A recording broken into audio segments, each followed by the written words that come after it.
Por parte del doctor Armando Torres. El doctor Armando Torres es jefe de servicio de nefrología del Hospital Universitario de Canarias, en Tenerife, y es catedrático de medicina. Y aunque durante mucho tiempo él se dedicó al estudio del metabolismo mineral en pacientes renales y en pacientes trasplantados, durante los últimos años su obsesión ha sido el estudio de los mecanismos patogénicos de una complicación muy temida tras el trasplante renal, que es la diabetes post-trasplante. Tiene datos muy interesantes clínicos y básicos sobre la transformación, lo que ocurre en la célula beta tras la inmunosupresión, fundamentalmente con tacrolimus. Y además ha liderado esquemas terapéuticos en ensayos clínicos randomizados que quizás contribuyan a cambiar nuestra práctica clínica y nuestras pautas de inmunosupresión para evitar esta complicación. Mi experiencia al lado de Armando durante 25 años avalan de que esta comunicación sea muy fructífera y que lo va a ilustrar con muchas tablas. Armando, cuando tú quieras. Gracias, Domingo, por la presentación. Yo, en primer lugar, quería agradecer a los organizadores, a Antonio y a Francisco Valle, la invitación, también al link entre la Clínica Mayo y Granada, que es Javier de Teresa. Y también agradezco la oportunidad de estar aquí, porque ha sido una elección de temas magnífica y unas presentaciones excelentes. Yo he aprendido muchísimo. Por tanto, gracias a todos por haberme permitido estar aquí, ¿no? Yo les quiero hablar de diabetes post-trasplante. Me voy a centrar un poco más en la inmunosupresión, aunque haré un pequeño recorrido que es necesario para poder hablar del papel de la inmunosupresión. En primer lugar, yo quería dedicar unas palabras a la definición de diabetes post-trasplante y a la incidencia de este trastorno. Bien, este documento de consenso del año 2000 y poquito, 2014, establece o recomienda que se utilicen los criterios de la ADA, de la Sociedad Americana de Diabetes, para definir esta entidad, la diabetes post-trasplante. Y esto porque la literatura está llena de incidencias de diabetes post-trasplante que oscila desde el 4% hasta el 40 al 50%, dependiendo del criterio que usemos. Por tanto, esto es fundamental. Unos lo definen por necesidad de tratamiento con fármacos o con insulina, otros, hay algunos estudios que lo definen con glucemia por encima de 160, otros 120, en fin, esto es muy importante. Estos criterios de la ADA lo conocen todos, pero básicamente para diagnosticar la diabetes en función de la glucemia basal, pues se requiere que los niveles de glucemia en miligramos por decilitro estén al menos en 2 ocasiones por encima de 126, otras una sobrecarga oral de glucosa a las 2 horas por encima de 200 miligramos por decilitro. También se puede utilizar el criterio de la hemoglobina glicosilada, que ya todos conocen, pero este documento de consenso recomienda no utilizar la hemoglobina glicosilada como diagnóstica hasta que no se alcance el año del trasplante. Y esto porque el turnover, el remodelado de las células rojas en presencia de anemia, de fármacos inmunosupresores, en presencia de eritropoyetina en algunas ocasiones que necesitan estos pacientes, la vida media de la hematía está alterada y por tanto la hemoglobina glicosilada no es fiable como lo es en la población general para establecer el diagnóstico de diabetes. Hasta que no se alcance el año no se recomienda utilizar este criterio. Y yo también quería llamarles la atención sobre el diagnóstico de la intolerancia a la glucosa, que solo se puede hacer después de un test de tolerancia oral, después de una sobrecarga oral de glucosa, y se diagnostica cuando la glucemia está entre 140 y 199 a las 2 horas de la sobrecarga oral de glucosa. Destacar que este es un factor de riesgo prominente de enfermedad cardiovascular y de evento cardiovascular. Bien, también otro aspecto que conviene aclarar es que este documento de consenso recomienda no usar más el término diabetes de novo post-trasplante, sino el término diabetes post-trasplante. Y esto porque si se realizan sobrecargas orales de glucosa sistemáticas en lista de espera, y aquí tienen varios estudios, este es el nuestro, que se ha presentado todavía como comunicación y estamos elaborando el artículo, la incidencia de diabetes que se desenmascara con la sobrecarga oral de glucosa oscila entre el 5 y el 8%. Es decir, algunos pacientes que no parecen diabéticos en lista de espera de trasplante no tienen tratamiento, su glucemia basal está bien, en realidad tienen una diabetes oculta que solo se detecta con la sobrecarga oral de glucosa. Y por eso se recomienda usar el término diabetes post-trasplante en lugar de diabetes de novo. Es decir, diagnosticar, lo que se quiere decir con esto es que se define el momento en el que se diagnostica la diabetes y no realmente cuando comienza a aparecer esa diabetes. Bien, en lo que se refiere a la incidencia, este estudio, que es un estudio multicéntrico español, donde hemos participado 8 centros, aquí en la sala está Belviche, está Granada, Málaga, que hemos participado en este estudio, Santander, en fin, ya luego les comentamos los centros al final. Este es un estudio prospectivo con un número bastante considerable de pacientes trasplantados que a los 3 no diabéticos en lista de espera, no diabéticos por glucemia basal o por necesidad de tratamiento, a los que les realizamos una sobrecarga oral de glucosa a los 3 meses, al año, y luego anualmente, siempre que no hayan desarrollado una diabetes post-trasplante, porque entonces ya el diagnóstico está hecho. Estudiamos un número bastante amplio de pacientes y lo que observamos fue lo siguiente. En los primeros 3 meses del trasplante ocurre un pico de incidencia de diabetes que se acerca al 25% de los pacientes. Posteriormente, al reducir la inmunosupresión, el 20% de estos pacientes con criterios teóricos de diabetes post-trasplante son reversibles. O sea, por tanto, en este periodo, entre los 3 meses y el año y los 2 años, hay una proporción considerable de pacientes que son reversibles. Y luego, tardíamente, aparece lo que conocemos o hemos definido como la diabetes post-trasplante tardía. Hay un repunte donde actúan los factores de riesgo clásicos de diabetes tipo 2. Y es importante destacar que el factor predictor de esta diabetes tardía más importante fue la presencia de prediabetes, de intolerancia a la glucosa al año del trasplante. También destaco que la intolerancia a la glucosa también fue frecuente, no solo la diabetes post-trasplante, sino que la intolerancia a la glucosa apareció en el 26% de los pacientes a los 3 meses y a los 3 años prácticamente el 20% de los pacientes tenían intolerancia a la glucosa, que como dije antes es un factor prominente de aterogénesis y de riesgo cardiovascular. Bien, en lo que se refiere a la evolución, a los outcomes, ¿qué podemos decir? En primer lugar, este estudio, hay varios estudios en la literatura, pero este estudio es el que está en preparación, el manuscrito, por tanto, en principio son todavía resultados preliminares del estudio de la historia natural después del trasplante. Recogimos los eventos cardiovasculares a largo plazo de estos pacientes.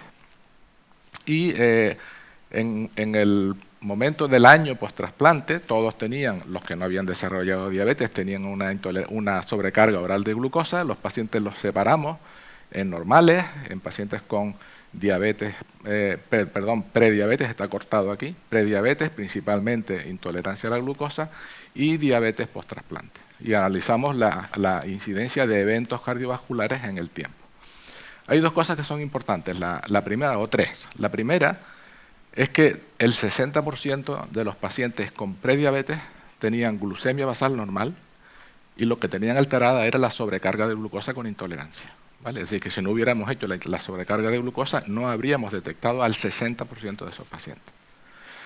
Primera situación. La segunda es que al cabo de 5 o 6 años de evolución, observamos que la incidencia de eventos cardiovasculares acumulativa fue superior en los pacientes con prediabetes y con diabetes de nuevo post-trasplante. Pero sin embargo, no habían diferencias significativas en los 2 grupos. ¿Y por qué es esto? Se preguntarán. Pues pensamos que el paciente que hace diabetes post-trasplante lo detectamos precozmente e intervenimos. En cambio, el paciente con prediabetes, como no le hacemos rutinariamente una sobrecarga oral de glucosa al año, este paciente sigue evolucionando con su intolerancia a la glucosa y eventualmente evolucionará con los años a diabetes post-trasplante, ¿vale? Como una diabetes tardía. Por tanto, pensamos que estos datos apoyan la realización de un test de tolerancia oral de glucosa al año, por lo menos en los pacientes de más riesgo, para estimar mejor, de una manera más fina, el riesgo real de evento cardiovascular que tiene este paciente, encima de hipertensión, dislipidemia, etcétera. Función renal, por supuesto. Bien, ¿y qué podemos decir de los factores de riesgo y la patogénesis? Miren, este estudio es un estudio muy amplio. todos lo conocerán, o la mayoría, de Cháquera, de un número importante de pacientes, donde se describe un score simplificado que utiliza los factores de riesgo clásicos de diabetes tipo 2 de la población general, la edad, historia familiar, la glucemia basal en ayunas, índice de masa corporal por encima de 30, los triglicéridos por encima de 200, que son un marcador muy simple de resistencia a la insulina, etcétera, ¿no?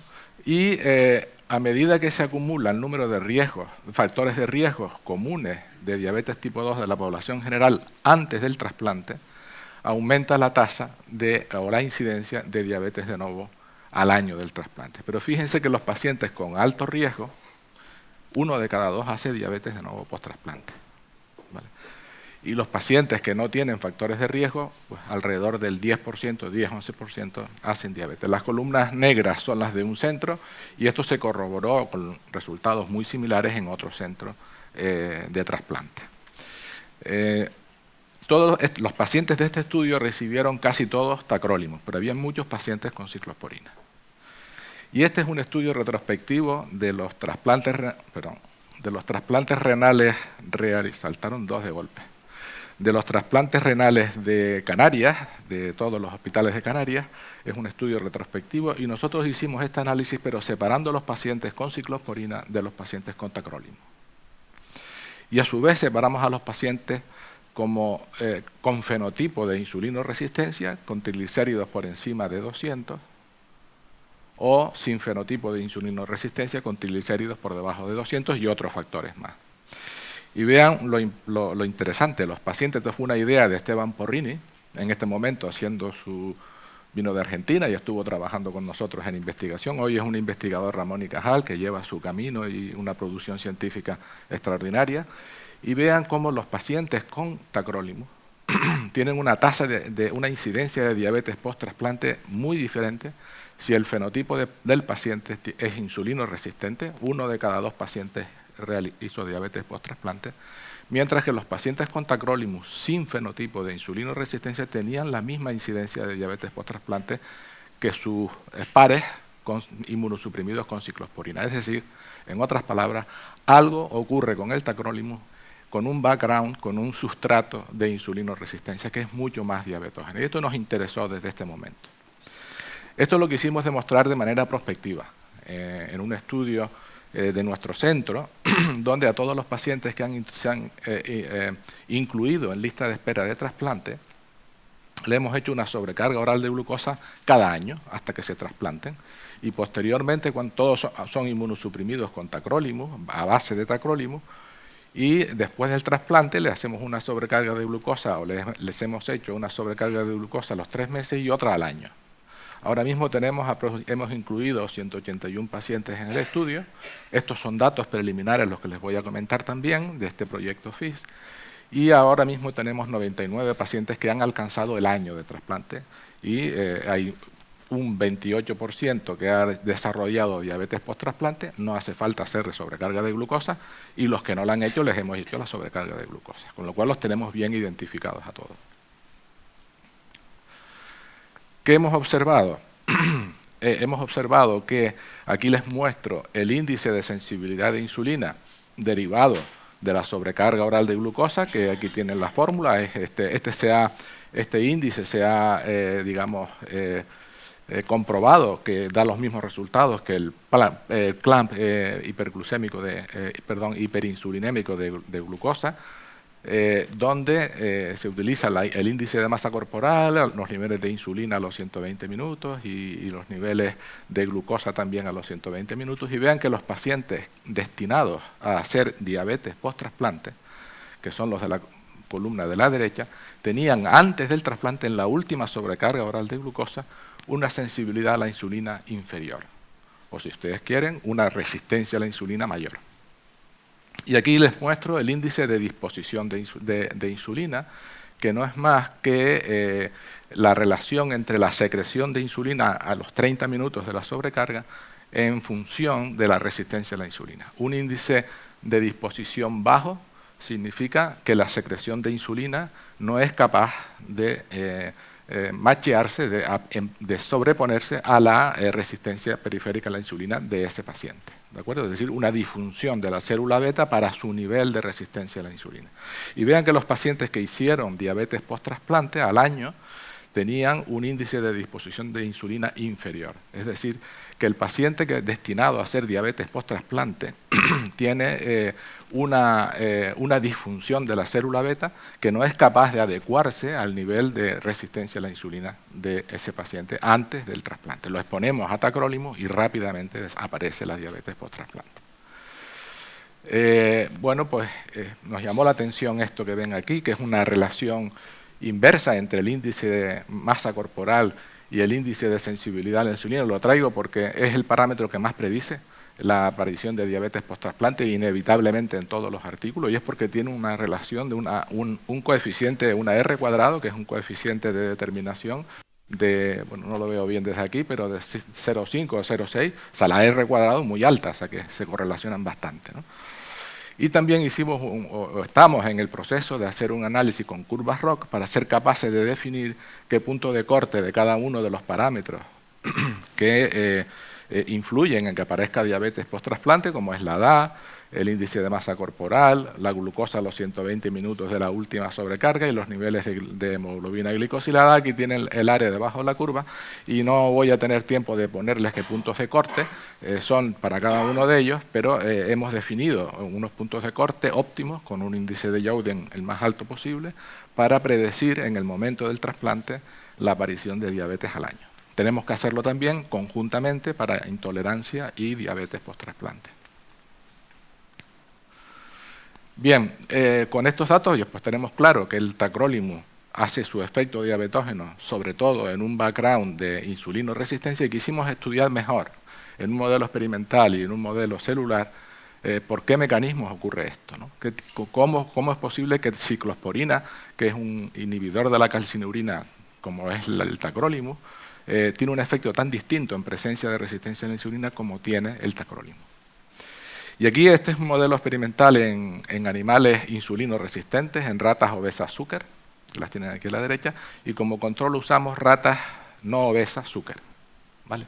Le administramos a estos animales vehículo o ciclosporina o tacrolimus. Les puedo adelantar que los niveles de tacrolimus y de ciclosporina después del tratamiento, a los 11 días del tratamiento, son muy parecidos a los de los pacientes. Los niveles de tacrolimus en concreto eran de 8 nanogramos mililitros, prácticamente casi como los demás. O sea que es un modelo muy reproducible y que es fantástico. Es muy caro porque cada rata vale de 200 euros, pero sin embargo la seguridad y la cantidad de experimentos que te ahorras para reproducirlo es magnífica, ¿no? Pues bien, aquí a la izquierda ven que con ciclosporina o con tacrolimus en los animales que no son insulinoresistentes, aquí tienen las glucemias basales durante todo el experimento, prácticamente son iguales en los tres grupos, lo mismo que la sobrecarga intraperitoneal de glucosa, no hay diferencias, pero eso no ocurre de la misma manera en el grupo de ratas con insulinoresistencia, las ratas obesas Zucker. Aquí tienen las glucemias basales y vean que a los 4 días de 5 días, no lo veo bien, pero creo que son 4 o 6, ya la glucemia basal está claramente elevada en el grupo tratado con tacrolimus, en comparación con ciclosporina o vehículo, y así prácticamente todo el tiempo.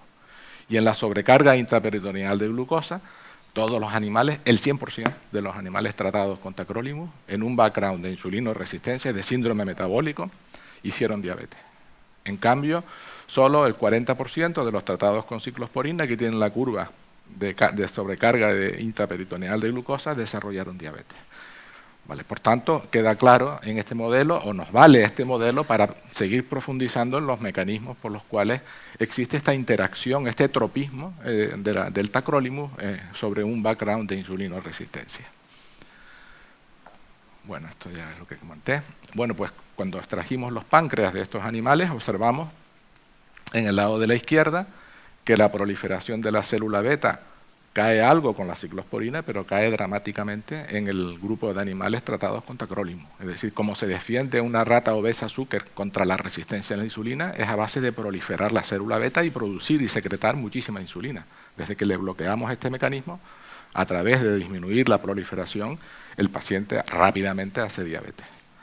Y de la misma manera, la expresión génica del gen de la insulina es significativamente inferior en el grupo de tacrolimus comparado con el vehículo y el grupo con ciclosporina. Es decir, que ese tropismo del tacrolimus para producir diabetes es porque específicamente en la célula beta inhibe la proliferación y inhibe la expresión del gen de la insulina de una manera rápida y bastante profunda. Vamos a seguir, perdón.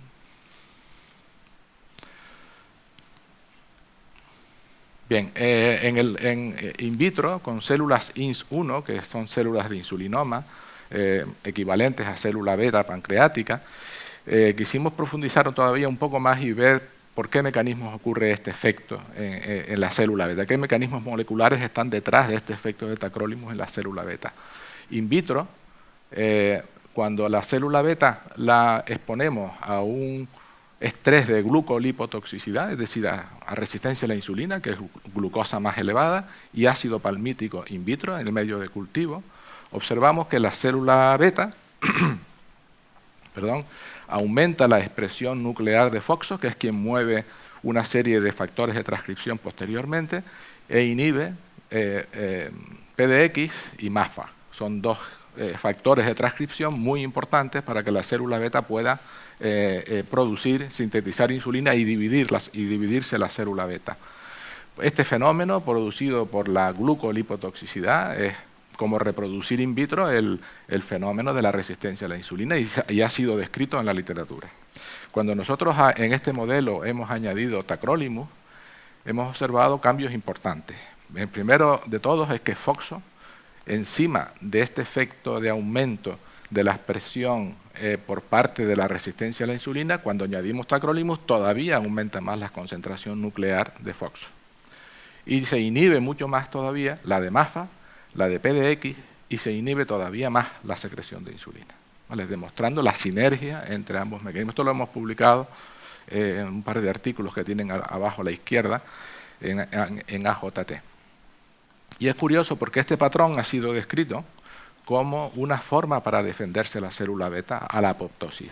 ¿De acuerdo? Este patrón de expresión génica de factores de transcripción se observa cuando la célula beta no quiere morirse en un medio de lipo y glucotoxicidad porque no encontramos apoptosis, ¿vale?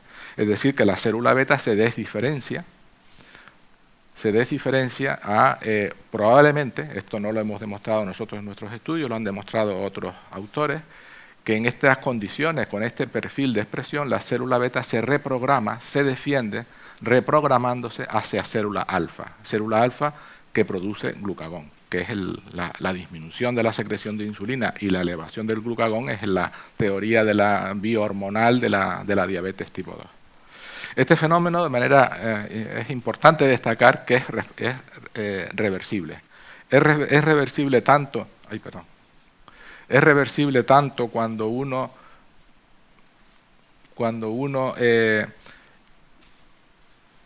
retira del medio el tacrolimus, como es parcialmente reversible cuando sustituye el tacrolimus por ciclosporina. Por tanto, también demuestra que en presencia de insulinoresistencia, ciclosporina es mucho menos tóxica para la célula beta que el tacrolimus.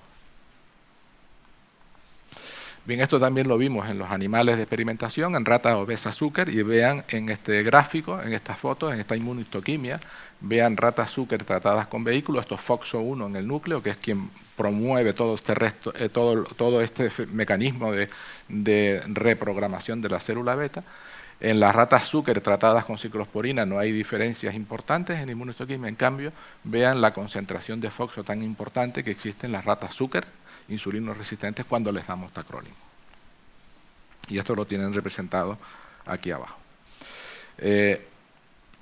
Con esta información podemos con bastante seguridad decir que el retrato robot del paciente que va a hacer diabetes post-trasplante podría ser algo así como esto, ¿no?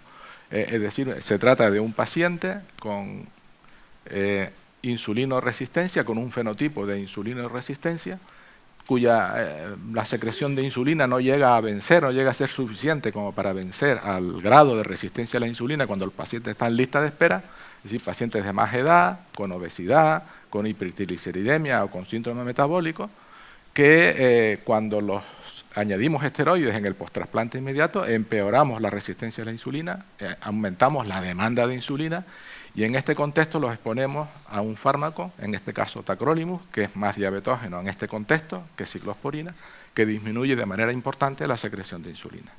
Por tanto, lo que ocurrirá será una hiperglucemia que suele desarrollarse desde los primeros días o primeras semanas después del trasplante, con el agravante de que la glucotoxicidad hacia la célula beta, en este contexto, si no somos capaces de controlar la hiperglucemia precoz post-trasplante, va todavía a empeorar y a hacer un círculo vicioso de daño de la célula beta.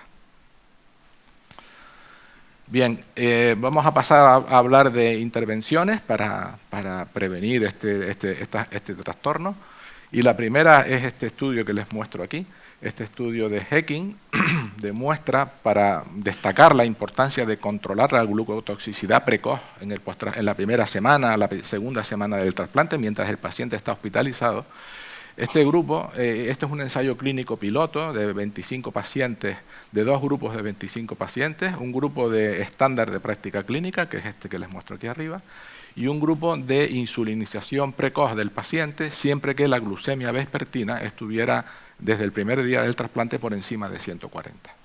La insulinización precoz de estos pacientes hizo que al final del estudio el número de pacientes que permanecían con insulina era prácticamente cero. ¿De acuerdo? Habían unos cuantos pacientes diabéticos, pero no con insulina. En cambio, el grupo de tratamiento estándar, estándar de práctica clínica, prácticamente 7, 8 de 25 pacientes tenían insulina, necesitaban insulina. Esto demuestra lo importante que es controlar la glucotoxicidad en las primeras semanas del trasplante para prevenir la diabetes o por lo menos minimizar los efectos de la diabetes.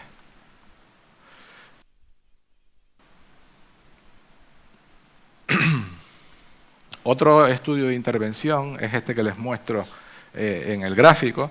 Este es un estudio, un ensayo clínico multicéntrico que hemos realizado, multicéntrico por 8 centros de España, en pacientes de alto riesgo, es decir, con el perfil de insulinoresistencia, definidos como la edad por encima de 60 años, hipertrigliceridemia, etc. Por tanto, son pacientes de la columna que vimos al principio, es del final, con muchos factores de riesgo y un riesgo esperable de 40 o 50% de riesgo de hacer diabetes post-trasplante. Este estudio es un ensayo clínico randomizado, abierto, multicéntrico, realizado, como digo, en 8 centros españoles. Y los resultados, bueno, en los grupos son los siguientes. Un primer grupo recibió tacrolimus, micofenolato y esteroides con minimización de esteroides, significa minimización 5 miligramos a la 6ª semana del trasplante, y si se podía, retirada de esteroides a los 6 meses. El siguiente grupo es el mismo que el anterior, pero con retirada rápida de esteroides en 1 semana. Y el tercer grupo es el grupo de ciclosporina, igual a este grupo anterior, al primero, con ciclosporina, micofenolato y minimización de esteroides, y si podría, en función de la situación clínica del paciente, retirada de esteroides a los 6 meses. Tengo que decir que el estudio, al final, se reclutaron 120 pacientes, 42 aproximadamente por cada grupo, y todos recibieron basilizumab como inducción. Y vean la incidencia de diabetes post-trasplante al año. Vean que en el grupo de retirada de esteroides precoz fue de alrededor del 30 a 33%, el grupo de minimización de esteroides tuvo una incidencia alrededor del 20-25% de diabetes al año, y el grupo de ciclosporina pues no llegó al 10%, 8% de diabetes post-trasplante, y estas diferencias eran significativas. Por tanto, dos hechos importantes. El primero, suprimir los esteroides a la semana no ofreció grandes ventajas, y con ciclosporina se obtuvo una disminución importante de la tasa de diabetes en pacientes de riesgo, es decir, pacientes con un perfil de insulinoresistencia. Sin embargo, la tasa de incidencia, la incidencia acumulativa en un año de rechazo agudo, la tienen aquí en el gráfico, fue la más baja, la tuvo el grupo de tacrolimus con minimización de esteroides, El grupo de retirada rápida de esteroides tuvo más incidencias de rechazo agudo que el anterior, aunque la diferencia no fue significativa. En cambio, sí que fue superior en el grupo de ciclosporina. ¿Cuáles son las conclusiones de este estudio? Que en pacientes de riesgo, es decir, de fenotipo de insulinoresistencia, la retirada rápida de esteroides en una semana no ofrece ventajas, probablemente porque aumente la tasa de rechazo, tendremos que tratar esos rechazos con esteroides y al final no ganemos mucho. Y el grupo de ciclosporina pierde eficacia, es decir, mejoras la tasa de diabetes post-trasplante, pero aumentas el riesgo de rechazo agudo post-trasplante en pacientes de riesgo, insisto que es muy importante. El estudio lo tuvimos que parar con el reclutamiento de 128 pacientes que alcanzaron el año, porque nos pareció que esta tasa de incidencia, esta tasa acumulativa de rechazo agudo en el grupo de ciclosporina nos pareció obligado finalizar el estudio. Bien, este es otro estudio de intervención, también randomizado y abierto, donde publicado el año pasado en AJT, donde pacientes inmunosuprimidos con tacrolimus que hicieron diabetes post-trasplante, que desarrollaron diabetes post-trasplante, una media de 2 años y medio después del trasplante, se randomizaron a continuar con tacrolimus o a convertirlos a ciclosporina. Y vean que el control metabólico mejoró mucho en el grupo de ciclosporina, y después de un año, el 34% de estos pacientes quedaron libres de tratamiento y sin diabetes, el grupo de ciclosporina. Y solo el 13% del grupo de tacrolimus, sin que hubieran diferencias en la tasa de rechazo agudo, de anticuerpos, etc. Esto es poco tiempo de evolución para estar seguro. Esto yo solo lo haría en pacientes en donde estuviera totalmente seguro de que no son de riesgo, pero los autores lo comentan como una alternativa para pacientes con diabetes post-trasplante o por lo menos con mucho riesgo de desarrollar complicaciones propias de la diabetes.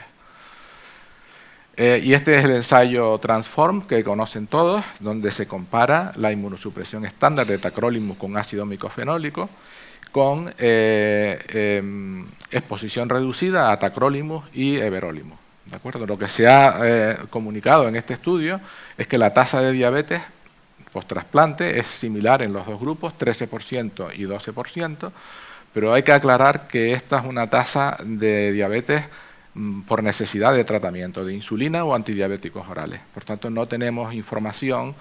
Sería muy interesante saber si esta inmunosupresión es más eficiente, mejor o induce menos diabetes post-trasplante que la estándar en pacientes de alto riesgo, separando los mayores, separando los sujetos con un índice de masa corporal por encima de 27 o 28, etc. Eso nos queda por ver si realmente esta combinación, esta menor exposición a tacrolimus con everolimus realmente disminuye la tasa de diabetes en el subgrupo de pacientes que tienen más riesgo, como son los que tienen un fenotipo de insulinoresistencia.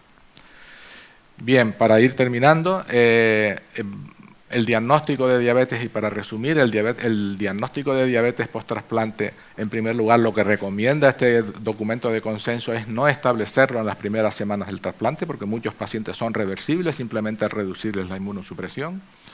El test de la hemoglobina glicosilada no se debe utilizar hasta el año del trasplante, y hay que plantearse la introducción de un test de sobrecarga oral de glucosa al año del trasplante, al menos en los pacientes de más riesgo, porque te detecta los pacientes con intolerancia a la glucosa o con diabetes oculta, que pueden tener un riesgo elevado de eventos cardiovasculares, y sería importante conocerlos para intervenir, básicamente. En el tiempo post-trasplante el manejo es al revés justo de la diabetes tipo 2, inicialmente insulina y posteriormente insulina con o sin agentes orales y cambios de estilo de vida. Y en lo que se refiere, y para terminar, a los agentes hipoglicemiantes que se pueden utilizar en la diabetes post-trasplante, no voy a entrar mucho en ese tema, pero sí quería destacar dos nuevas drogas, dos nuevos fármacos que se han introducido recientemente en el tratamiento de la diabetes tipo 2, que pueden ser sumamente interesantes para el tratamiento de la diabetes post-trasplante. Como saben, los inhibidores del transportador de glucosa en el túbulo proximal y los agonistas del receptor de GLP-1 son dos nuevos grupos de fármacos que han demostrado unos efectos muy beneficiosos encima del tratamiento estándar como es el uso de estatinas, como es el uso de antiagregantes plaquetarios, como es el uso de inhibidores de la enzima de conversión de angiotensina o de bloqueantes del receptor de la angiotensina 2. Y han demostrado estos dos grupos en sendos ensayos clínicos, en varios ensayos clínicos muy amplios, doble ciego, con placebo, que estos fármacos no solamente mejoran el control glicémico, la hemoglobina glicosilada, sin riesgo importante de hacer hipoglucemia al paciente, sino que además de una manera efectiva descienden el peso y la tensión arterial y descienden los eventos cardiovasculares y la mortalidad de cualquier causa. Y además son renoprotectores, disminuyendo la progresión de la enfermedad renal. Por tanto, son fármacos muy atractivos para el uso en el trasplante renal. Y ahora les mostraré rápidamente los pocos estudios que se han publicado al respecto con estos fármacos. Y es importante destacar que en ambos estudios, en los ensayos clínicos de estos dos fármacos, la eficacia del tratamiento no en mejorar el control de la glucemia, pero sí en los efectos beneficiosos a nivel cardiovascular y a nivel renoprotector se observaron tanto en pacientes con filtrado por encima de 60 como en pacientes con filtrados por debajo de 60, porque no hay que olvidar que el paciente trasplantado renal es un enfermo renal crónico en un porcentaje muy alto de pacientes con filtrados por debajo de 60 mililitros minuto. Un par de palabras sobre la empaglifosina, que es un inhibidor del transportador de glucosa en el túbulo proximal. Este es un estudio realizado en ratas Wistar, donde se observa que tacrolimus, en esta barra, incrementa la expresión génica del transportador de glucosa en el túbulo proximal y que ese efecto, de una manera dosis dependiente, se inhibe añadiendo empaglifosina al medio de cultivo. Y además también se observa que aquí me parece que está la expresión génica de la insulina en los islotes pancreáticos de los animales se incrementa también de manera dosis dependiente con la adición de empaglifosina. Por tanto, es un fármaco interesante porque actúa en el mecanismo que se ve afectado por tacrolimus. El único trabajo publicado con uno de estos fármacos, en concreto con empaglifosina, que yo sepa, ensayo clínico, se han publicado dos. Este es el más completo, bajo mi opinión, que es del grupo noruego de Jensen, de Trond Jensen, donde se compara en un grupo pequeño de pacientes, un estudio piloto, 22 pacientes por grupo, con un filtrado por encima de 30, donde se compara empaglifosina con placebo. Y es un estudio doble ciego.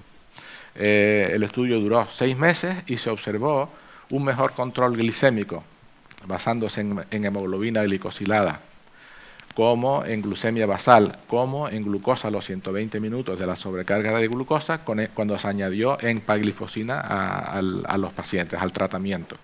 Y también se observó un descenso del peso, un aumento de la hemoglobina y un descenso del ácido úrico, como también se ha observado en los ensayos en población general con diabetes tipo 2.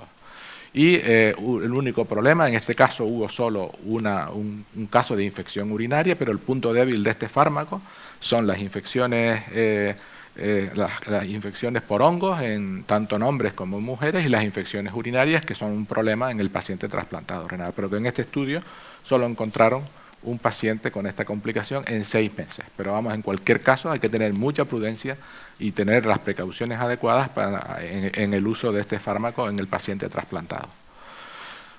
Bien, los mensajes finales son que en los pacientes con factores de riesgo comunes para diabetes tipo 2, como era lógico de esperar, son pacientes de alto riesgo, que merecen que le tomemos más atención en utilizar una inmunosupresión más individualizada, sin que eso signifique aumentarles el riesgo de rechazo agudo, como vimos en el caso de la ciclosporina.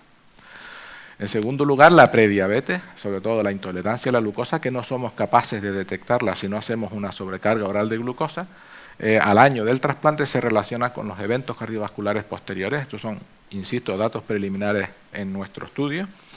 Tercer lugar, que el tacrolimus acelera la disfunción de la célula beta, que es inducida por el estrés metabólico de la glucolipotoxicidad propia de la insulinoresistencia, que este es un fenómeno reversible. Recuerden el ensayo clínico de cambio de tacrolimus a ciclosporina, que incluso hasta 2 años y medio post-trasplante el cambio produce una mejora importante del control metabólico de la diabetes post-trasplante.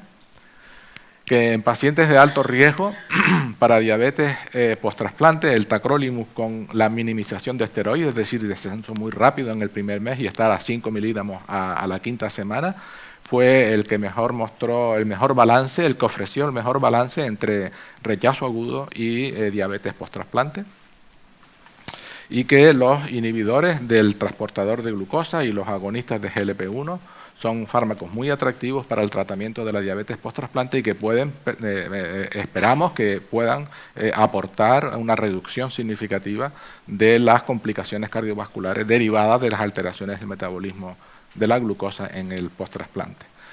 Yo no quería terminar sin agradecer a los miembros del equipo de nuestro hospital, así como de otros hospitales de Canarias, y a Javier y a Ana, que son los biólogos que trabajan en el laboratorio con los modelos experimentales y celulares de diabetes inducida por inmunosupresores, y también a los diferentes centros que han participado, los 9 centros de trasplante que han participado en estos estudios, tanto en el estudio de no intervención, simplemente de observación de la historia natural de la diabetes post-trasplante, como en el ensayo clínico que les mostré antes de 3 brazos. Pues nada más y muchas gracias.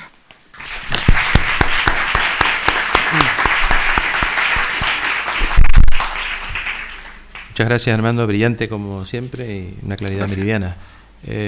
¿Preguntas desde la audiencia? Una preguntilla que te voy a hacer, Armando. ¿Tienes planteado en el animal de experimentación la asociación de dosis bajas de anti-mTOR y tacrolimus para remedar el modelo en el alto riesgo de diabetes? Quizás sea interesante porque esta pauta terapéutica parece que se va imponiendo, ¿no? Sí, estamos trabajando, ya tenemos el everolimus y estamos probando la dosis, porque antes de empezar hay que probar la dosis que te oferta los niveles que buscamos en los pacientes, ¿no? Porque si no, no estamos hablando el mismo idioma. Pero sí que es parte del proyecto FIS y ahora en esta anualidad estamos ya empezando a tratar los animales. Y una cosa curiosa, el artículo está ahora mismo en revisión, pero hemos observado que tacrolimus tiene cierto efecto inhibidor de mTOR, ¿vale? Muchísimo menos que, por supuesto, un anti-mTOR que hunde directamente la actividad, pero a tacrolimus, a diferencia de ciclosporina, tiene un cierto efecto inhibidor de mTOR. Y es posible que esa sea una de las explicaciones, que solo necesites niveles muy bajitos de tacrolimus, entre 3 y 5, con esa inmunosupresión, y los niveles de everolimus sobre 6, porque estás añadiendo al otro efecto. De hecho, los dos fármacos usan la misma inmunofilina, la FK Binding Protein 16. ¿Doctor Praga? Sí, bueno, enhorabuena, Armando, muy bien como siempre. Te quería preguntar dos preguntas. Una, el trabajo de los inhibidores de la reabsorción de glucosa tubular en el trasplante, se observó la albuminuria, si había descenso de albuminuria. Te lo digo porque están haciéndose ya trabajos con estos fármacos en enfermos no diabéticos.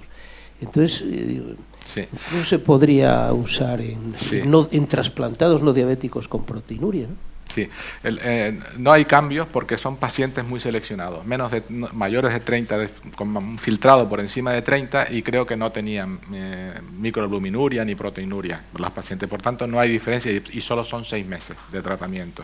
Porque lo que quería este estudio piloto era demostrar la seguridad del fármaco, que no modifica los fármacos inmunosupresores y que la incidencia de infecciones no es prohibitiva en este contexto, aunque los pacientes, el grupo total son 26 y 26 pacientes y hay que esperar un poco más a ese efecto. Pero yo creo que esto es muy interesante. Las guías de la Sociedad Europea, de la ERA acaba de sacar en el NDT unas guías para el uso de estos fármacos en presencia de enfermedad renal crónica. Y ya en esa guía, el primer paso, cuando hay un paciente que lo tienes con metformina diabético estándar, no hablamos de trasplante, los pacientes diabéticos tipo 2 que no tienen su glucemia controlada o que no toleran la metformina, etcétera, el siguiente escalón es usar un inhibidor del transportador de glucosa, porque los efectos en los pacientes con filtrado incluso por debajo de 30 son dramáticos, incluso superiores a los que tienen filtrado por encima de 60. Lo que ocurre es que las autoridades regulatorias, como el efecto glucosúrico se pierde cuando se baja el filtrado de 45, no sale en ficha técnica que lo puedas usar por debajo de ese filtrado. Sí. Oye, ¿y metformina, fibratos, pueden tener algún papel en prevención de esto? Fibratos por lo de la hipertrigliceridemia. Sí. Fibratos no te sé decir porque yo no conozco trabajos en pacientes trasplantados con fibratos lo suficientemente amplios como para demostrar esto. La metformina sí que es un fármaco muy atractivo y sobre todo la metformina con un inhibidor de PP4, con sitagliptina, otro, porque actúas en los dos mecanismos que están funcionando debajo de todo esto. Uno es la resistencia a la insulina, la mejoras con metformina, y otro es el aumento de la secreción de insulina que inducen los inhibidores de PP4, aunque no sean tan potentes como los agonistas de GLP-1, que para mí es un fármaco muy atractivo. Pero el problema de la metformina, como siempre, es el filtrado. O sea, tenemos muchísimos pacientes, todos los que trabajan con trasplante, pues si nos preguntan ¿qué proporción de pacientes tienes por debajo de 40 de filtrado en la consulta? Pues puede ser un 30, un 40% de pacientes. Por tanto, ahí es más complicado. Doctor Cosío. Armando, yo no sé, me dio la impresión, y por favor corrígeme si no es así, que la incidencia de diabetes en tu práctica es muy alta. ¿Es mucho más alta que otros sitios en España o otros sitios? No, no porque, claro, muchos son diagnosticados, el 20% son diagnosticados por sobrecarga oral de glucosa. O sea que por eso es más claro, alta. es que es sistemática la sobrecarga oral de glucosa. Yo he mirado la base de datos de Barcelona, Andalucía, etcétera, y en los trasplantes debe ser muy potente el efecto de los inmunosupresores, que el background genético o otras cosas influyen menos, ¿no? Pero no he visto diferencias entre un centro y otro. No, eso me llamó la atención. Por supuesto, tenemos otro problema en Estados Unidos con los africanos y el resto. Y el resto, y tratar de prevenir o usar distintos fármacos es un efecto completamente distinto, en los dos grupos raciales. Sí. Hay una idea, ya que salió el tema del ensayo de los 3 brazos, y yo creo que es crucial para que tacrolimus provoque menos diabetes en pacientes de riesgo, aparte de los niveles, no pasarnos a niveles muy tóxicos, reducir los esteroides muy rápido. Estos pacientes ninguno hizo rechazo, prácticamente solo uno del estudio, reduciendo los esteroides muy rápido cuando el paciente es obeso o tiene un perfil de insulinoresistencia, reduciendo rápido los esteroides, a la 5ª semana estar con 5 miligramos por decilitro.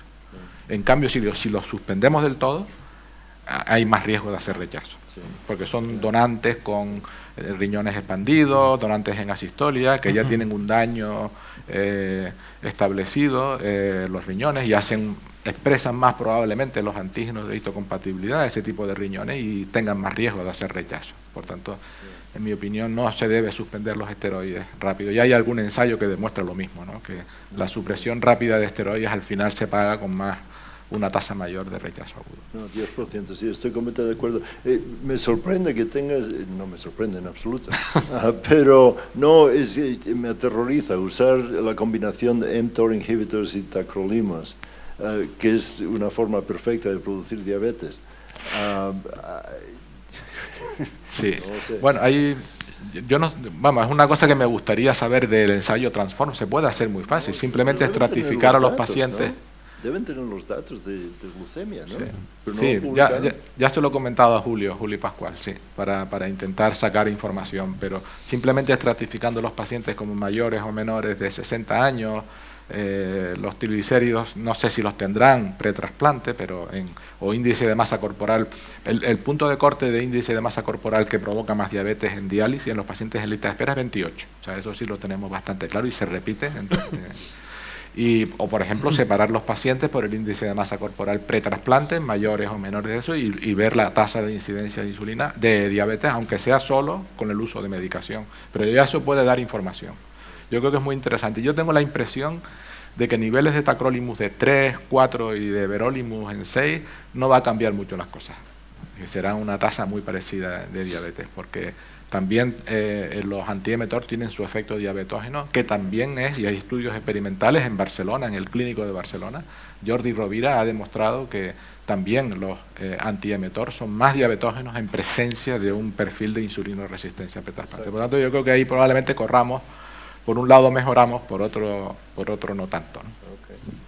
veremos qué pasa en los animales, que eso también ayudará a ver si hay alguna Pero diferencia. eso ya lo sabemos en los humanos, que los más diabetogénicos es la combinación de los dos. O sea que Sí, no pero necesitas probar en los animales. yo Sí, creo. pero a niveles muy altos, ¿eh?